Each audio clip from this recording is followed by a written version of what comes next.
بسم اللہ الرحمن الرحیم صلی اللہ علیہ وآلہ وسلم۔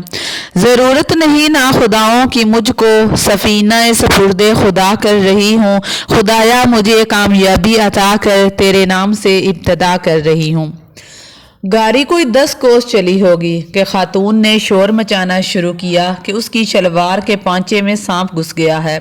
خاتون مستقل چیخیں ماری جا رہی تھی اور کہتی جاتی تھی کہ مجھے بچاؤ، مجھے سانپ کاٹ کھائے گا۔ سانپ نہ تو اسے کھا رہا تھا اور نہ ہی اسے کاٹ رہا تھا اور نہ ہی یہ خاتون کی جان چھوڑ رہا تھا۔ آخر عورت ذات تھی، مردوں کا اس کے جسم کو ہاتھ لگانا نامناسب تھا۔ آخر کار بس کو روکا گیا اور خواتین اس کو حوصلہ دینے کے لیے اس کے ساتھ اتری اور سانپ والی خواتین کو بھی سڑک پر اتارا گیا۔ بس دور وہ چیخیں ماری جا رہی تھی۔ مشرق سڑک کے ایک کنارے میں ایک نوجوان آدمی کھڑا تھا، ہاتھ میں ایک درمیانے سائز کا بریف کیس تھا۔ وہ بھی اس تماشے کو دیکھنے والوں میں شریک ہو گیا۔ سانپ والی خاتون کو جب خواتین نے نیچے سڑک پر لٹا دیا اور ایک چھری سے شلوار کے اوپر وار شروع کر دیا۔ سانپ نے اندازہ کر لیا ہوگا کہ باہر اس کے دشمن کھڑے ہیں، اس لیے وہ باہر آنے پر تیار نہیں تھا۔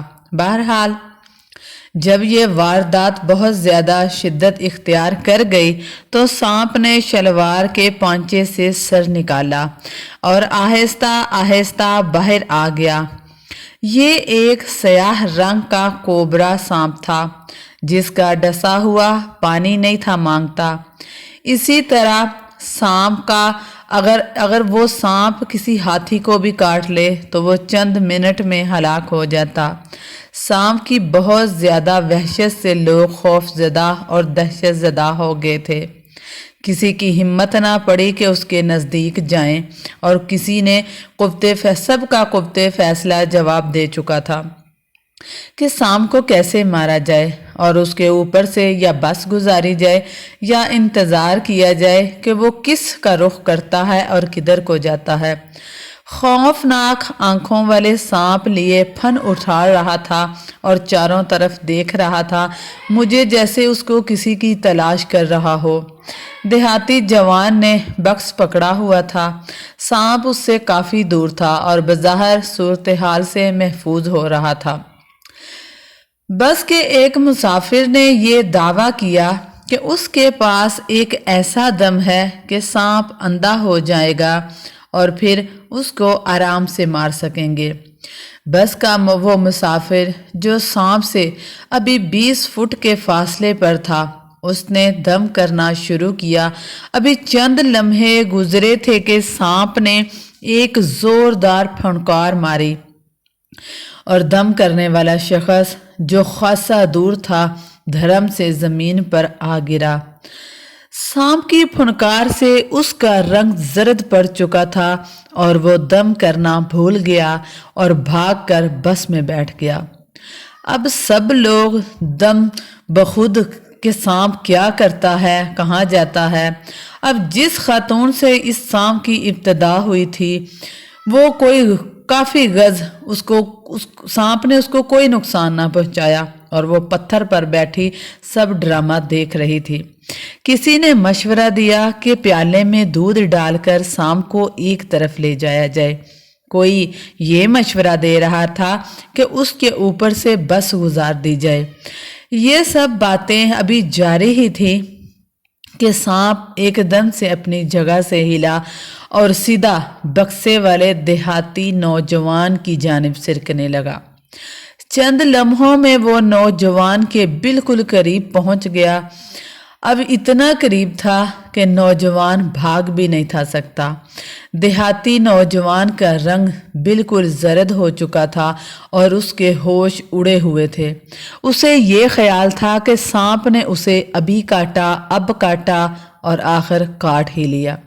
نوجوان نے ایک چیخ ماری اور چند لمحوں میں اس کا جسم نیلا پڑنے لگا۔ اسے تڑپتے ہوئے شکار کو چھوڑ کر سانپ ایک طرف کو چل نکلا اور ایسا غائب ہوا جیسے وہ وہاں کبھی تھا ہی نہیں۔ اور اس میں اتنے میں نوجوان کے منہ سے جھاگ نکلنے لگی اور دیکھتے دیکھتے اس نے دم توڑ دیا۔ وہ کون تھا؟ اس کی لاش کو کہاں پہنچایا جائے؟ اس کے لیے تھوڑی سی جانکاری تو ضروری تھی۔ اس کے پاس ظاہر ہے کوئی سامان تھا، اس کو ہاتھ لگانا ایک پرایا سامان ہے، یہ بھی مناسب نہیں تھا، مگر جو کہ ان کے جسم پر کوئی ایسا قابل شناخت نہ تھا اس سے پتہ چلے کہ وہ کہاں کا رہنے والا ہے۔ مجبوراً اس کا بکسا کھولا گیا تاکہ پتہ چلے کہ وہ کہاں کا رہنے والا ہے اور کون ہے۔ جب بکسا کھولا گیا تو لوگوں کی مارے حیرت کے اور خوف سے چیخیں نکل گئیں، کیونکہ بکسے میں کوہنی تک کاٹے ہوئے 2 ہاتھ بازوؤں موجود تھے۔ بازو میں پھنسی ہوئی سونے کی 8 چوڑیاں تھیں۔ ایسا دکھائی پڑ رہا تھا کہ اس نوجوان نے ڈاکہ مارا ہے یا کوئی واردات کی ہے، مگر بازوؤں میں سے پوریاں چوڑیاں نہیں تھی اتر سکی، مجبوراً کوہنی تک اسے بازو کاٹنے پڑے اور بکسے میں رکھ لیے تھے کہ اب آرام سے چوڑیاں اتاروں گا اور بازو کو کسی مناسب جگہ دیکھ کر پھینک دوں گا۔ نزدیکی تھانے کو اطلاع دی گئی تو پتہ چلا کہ ابھی واردات ہوئی ہے اور کسی میں ہونے والے اور دیگر اشیاء کو لوٹنے ہوئے ایک عورت کے بازو کاٹ لیے گئے ہیں۔ وہاں موجود مسافر اللہ اکبر پکارنے لگے اور کہنے لگے کہ اللہ کس طرح ظلم کا بدلہ لیا کرتا ہے۔ ان اللہ علی کل شیء قدیر، بے شک اللہ تعالیٰ ہر چیز پر قادر ہے۔